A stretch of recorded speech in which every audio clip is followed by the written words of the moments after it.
Update: I 24 male was accused of sending nudes to a coworker. Original post: let's call my coworker Rachel. Over last few months, I've become good friends with her. She lives with her boyfriend, but we've been flirting with each other since past few weeks after we were paired for scavenger hunt during office retreat. Up until the office retreat, our only medium of communication, the app we use for teamwork, which is Slack. Two groups, one is for office chat, and the other group comprises of 20-something from work, more of an after-hours chat group to hang out together for drinks or dinner. Me and Rachel were just friends until our office retreat last month. We started having our own private Slack conversation, and then later continued our conversation on iMessage. Both agreed it would be risky to communicate to one another via office account. I did know about her boyfriend a week after our office retreat, but she was the one who brought it up and didn't mind me flirting with her and vice versa. She equally flirted back. Honestly, being single, it didn't occur to me then that I should have stopped messaging her after she dropped the have boyfriend message. We piqued our casual conversation by exchanging tens of messages every day. She did ask me if I would like to join her for drinks after work at this bar 2 blocks down the road, and I asked her if we could choose someplace else because I didn't want to be spotted with her by some coworker, and we did go out. This was 2 weeks ago. We later went out on 5 other dates including 2 dinners, but I swear it was platonic. We termed our dates as an experience to try out new places. Oh, we haven't kissed or held hand or all those gestures. I agree we flirted back and forth, but then we become close friends. I took a week off to visit my family back home, and out of nowhere I was shocked to learn that she posted a screenshot of our iMessage thread late last evening. I was shocked to see that thread with my D-pic, which I haven't. I haven't sent her iMessage in last 2 days. Last message on my end reads Merry Christmas with Christmas tree emoji on Christmas Eve, and her replying back with a thanks and bunch of emojis. I'm quite certain that she photoshopped the remainder of that thread with me thinking about you. Me, some other guy's D-pic. And she posted that screenshot, along with caption nice guys. She hasn't even redacted my name. I've been trying to reach to her since last 10 hours, as this has been on Facebook all over. She hasn't replied to my calls or any further messages yet after the post. One of my coworkers called me and sent me that screenshot from his Facebook when he saw that post. Honestly, I don't understand why she has cooked up that story. I couldn't see the post because I was apparently blocked before she posted it. Seems like she has even blocked me on iMessage. I've received numerous messages on Facebook and texts. I couldn't sleep, and I've decided to go to cops in an hour. I've even sent out an email to our company's HR last night, explaining that it wasn't me who sent that pic, and attached screenshots on my end, as I thought this might escalate to HR sooner or later. I also sent Rachel email, trying to be as polite as I could as to why she posted that screenshot, which we both know wasn't something I did. What's stressing me out is the damage it has already done to my reputation by the people who have seen that post. I have asked a trusted coworker and friend to send me screenshot of comments to that post every often since I can't view that post. Truly appreciate any inputs you guys might have. This was out of nowhere. What should I do moving forward besides contacting the cops? I worry that my word won't hold against hers. Can I ask cops or HR to personally vet her inbox and validate that against her post? Because I know that would prove my truth that I haven't sent that pic. Please help. Now for the top advice before reading the updates. My guess is boyfriend found out about you, and she is going nuclear to cover her butt. This is exactly what's going on. I'd be whipping my junk out to all of HR and the cops to prove I didn't do it, then I'd sue her for defamation and get her fired. Someone in legal advice said that contacting HR is a waste of time, but I disagree. Don't just report the situation, file an official complaint against her now. Be proactive AF. If this was legit, she should have filed an HR complaint, not broadcast it on Facebook. Be a step ahead of her on that one. Also, pull your current, real-time phone, text records to show that you didn't send her a message at the time that's shown or is being implied. You may need to get an official record, but that may help for now. Not sure what your Minnesota Police Department will do about a California resident and workplace matter, but get a lawyer as soon as possible. I completely agree. HR is useless, true, in the sense their loyalties lie with the company. However, filing an official complaint is documentation and creates paper trail of the events. Her boyfriend found out, and now she is trying to cover herself and you are collateral damage. I would definitely press charges and maybe file a civil suit. Take this as a lesson to never start something with someone who is in a relationship, and you never defecate where you eat. This guy broke 2 major rules and you listed them both. Never get intimate with someone who is in a relationship. It never ends well and is morally screwed. If things do work out, would you really be confident in a relationship where your partner literally cheated on their ex to meet you? Don't date or bang where you work. This one is pretty freaking obvious. Keep your copy. You might be able to prove it isn't on your side, and it should at least obviously not be your junk. Depending on where you live, you'll have to sue for defamation. Get a lawyer first. Then go to the police with the aid of said lawyer. This woman is trying to end you. Yes, I'm gonna report it here in Minnesota, and later again once I fly back to California. I don't know whose jurisdiction this might fall under, but that's the only thing I can do so far. The stress of knowing why she did that is killing me. And now for the updates. I was advised to file complaint in California since I live and work there. I'm gonna call a lawyer who happens to be my mom's cousin in California. It's very stressful to endure being accused of sending D-pic when you haven't. The embarrassment is driving me crazy. And load of messages in my inbox. I have this urge to reply each one of them explaining it wasn't me, but that might backfire. I don't know. Update 2. A lot has changed since Friday. Most stressful time of my life yet. I flew back to California Friday afternoon. Also hired myself a lawyer. Head of HR called early evening and said she wanted to sort this matter out beyond office hours. Rachel didn't show up at work Friday. She was supposed to be working through New Year, since very few personnel have been manning our work over the holidays. HR scheduled meeting at the executive conference room, which is 4 floors on top of our work area. She did advise me not to communicate with other co-workers till this matter is looked into by HR. I also informed her that I've hired a lawyer for any ramifications that might unfold from this incident. She assured me that they will be fair and try to mediate this matter as if I actually did send that pic. I rushed to office Saturday morning. Thank God it was weekend and holidays. I would have had a panic attack if I had to come to the office on a typical weekday. I was early by at least an hour. The conference room was filled with a senior executive, 2 other women, who seemed like junior-level HR personnel, and head of our HR. Rachel showed up right on time. Sorry for detailing, but I remember all of this like it just happened a minute ago. After an awkward start, I showed the HR my iMessage thread.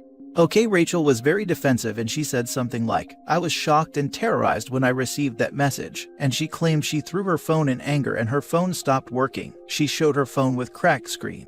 WTF. She also claimed that she didn't reply to my messages and shut out because of that unusable phone. But she didn't hesitate when the HR asked her to surrender her broken phone or hand it to our guy. Oh, I also asked if she can show our iMessage thread through iCloud, and she claimed she doesn't use iCloud. 2 things: she owns an iPhone, iPad, and a MacBook. It's very unlikely that she doesn't use iCloud for messages. Moreover, if she claims her screen was broken, how the heck was I blocked? I know she had her read receipts turned on from our conversation history, but none of my past messages had any message read notifications. Anyhow, our IT guy dropped by, took a backup, and recovered on someone else's iPhone by afternoon. During this time, we took a break and decided to reconvene by afternoon. The IT guy came with restored phone, and guess what? Her message inbox was empty. She was also asked to log into her Apple account, and even then, her message inbox was still empty. She started panicking, saying that the phone drop might have broken some chip or something. Our IT guy checked her phone, as we were asked to sign a consent before turning our personal devices to company, and did something with work profile config or something. All her app data were intact except notes, contacts, and messages and photos. Our IT guy gave his conclusion that it was deliberately deleted. This was few hours ago. Okay, since all of this was recorded, not on camera, but documented by one of the junior HR personnel, our meeting was adjourned, and we had to turn our phones. Rachel was also asked to turn her MacBook and iPad, as the IT guy believed they can recover from her other devices. And oh, our IT guy called what he said was our in-house iOS expert, who devised work profiles for all Apple devices of employees, whether company issues or BYOD. This was around 4. By 7 p.m., I received call from our HR where she said that they haven't been able to recover any messages from either of her Apple devices. She also affirmed that IT thinks those messages might have been deliberately deleted, but they cannot prove that for certain, something that's required by company bylaws to terminate her immediately. Another thing, I was told on Friday that I cannot sue any current employees, which means that her hint of terminate her immediately makes me wonder if they are gonna actually fire her. I also spoke with my lawyer, who is certain that they will let go of her, and then we can file a lawsuit of her own. Not sure what the future is going to hold for me, but all I'm looking forward to in the next few days is a legal obligation, wherein Rachel is forced to publicly apologize everywhere for accusing me of sending her nudes. I haven't spoken to her or able to determine the true intention for framing me into this. I'll be going to office late evening on Monday to talk to those IT guys and collect my phone back. I was cleared to collect my phone, not sure of Rachel. I might also ask them if they found anything that might be helpful, since at this point in time they are the only people besides Rachel that can see what's on her device. Still 2 unanswered questions: if she would be fired, so that we can file a lawsuit against her, and why the heck did she do it? Sorry, I saw so many comment notifications. I wasn't able to respond to all of those after flying back to California, and the ruckus in between. Would try to respond since it's gonna be Sunday soon.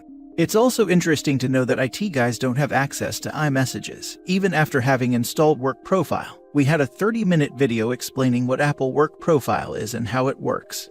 Rachel's demeanor was as if she was victim of something. I'm really thankful to my coworkers, one of whom actually picked me up from the airport and helped me get some dinner, while this other coworker talked me over to not do anything crazy that I might regret. To be honest, I was gonna send her a trashy email for having ruined my life, but I was reminded by a friend that it's gonna hit me back if this was to be scrutinized any further. Oh, I also intend to reply to Facebook messages once we can initiate the process to sue her. As to her reason for doing it, I'd bet you're not the only guy she's flirting with in messaging, but you're the one her boyfriend is aware of and concerned about. She's received a D-pic, he's seen it, and rather than say it was from someone else, she's pinned it on you, and he's insisted she do something about it. Anyway, don't contact her again. Especially if you're planning on suing her later, that's just going to make things messy, and she could accuse you of harassing her. It sounds like it's going to work out, hope it does for you. Also, take this as a lesson OP, don't flirt with women you work with, and keep any interaction with them strictly work-related. You got hella lucky this time. Well, on the plus side, you got to be in Cali and not Minnesota with the freezing rain. Glad things went your way. I lost my holidays though. Ignore her, cut all contact, and next time, don't flirt or hook up with people in a relationship, because surprise, surprise, they are trash people. I'm not even sure what the end game is for these people.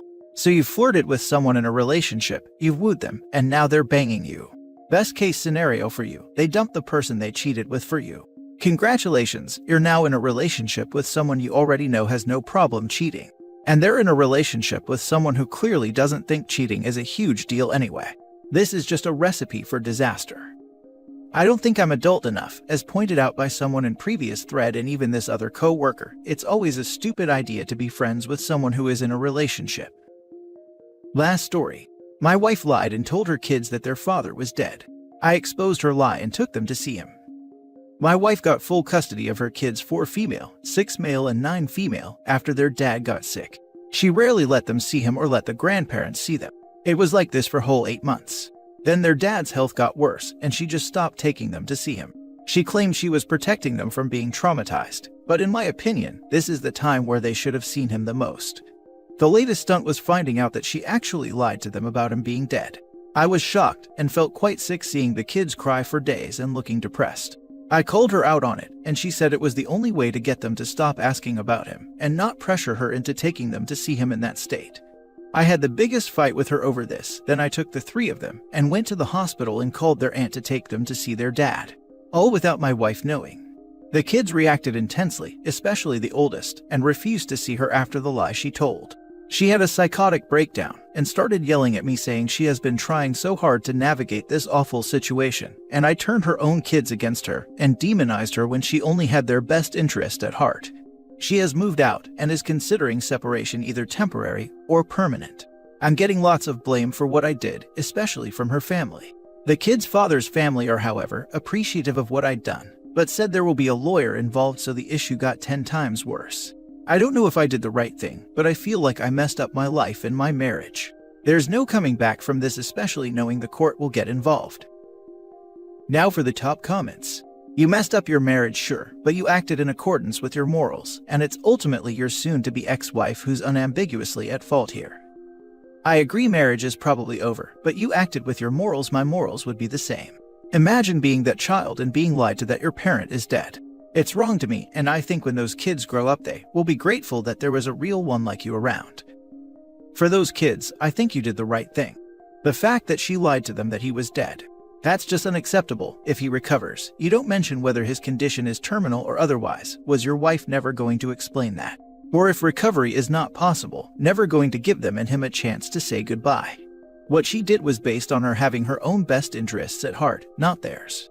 Their best interests would be served by letting them see their father and look into therapeutic support to help them navigate these emotions, whereas she didn't want to deal with the situation and told a lie that made her life easier. And that lie will now cause more trauma, I'm sure. You are not to blame. And with your marriage over, would you want to stay married? Knowing that she can lie about something this serious to her children. What might she lie to you about if this is how she deals with things? She should be the one dealing with court consequences, not you. But thank you for helping those children and their father to meet. Thank you. Everyone jumped to this guy being at death's door, and that seeing him would be awful. We don't know if he's that bad. People waiting for organs, or with autoimmune diseases or cancer get sicker and then can recover. He could just be hospitalized because of chemotherapy side effects. My dad was, and the chemo was sending him into atrial fibrillation. For all we know, this was the way the ex was going to keep them from seeing their dad and his family permanently. We don't know what she would lie about to her ex. She could be telling him the kids don't want to see him, etc. It's hard to know, because the woman is willing to tell such an insane huge lie to make her life easier. Even if he was at death's door, his kids deserve to say goodbye. It happens all the time, and I'm sure the family would help make it less scary. You did the right thing. Your wife is the one who damaged her relationship with her children. These children deserve the right to spend as much time with their dad as they can, because there isn't that much time left. And their dad deserves to see them as much as he can. You are an empathetic, caring person who did the right thing, while knowing how your wife would probably react to what you did. The fact that she could blatantly lie to her own child with no remorse is massive red flag. Your marriage may very well be over, and if it is, you will have dodged a bullet.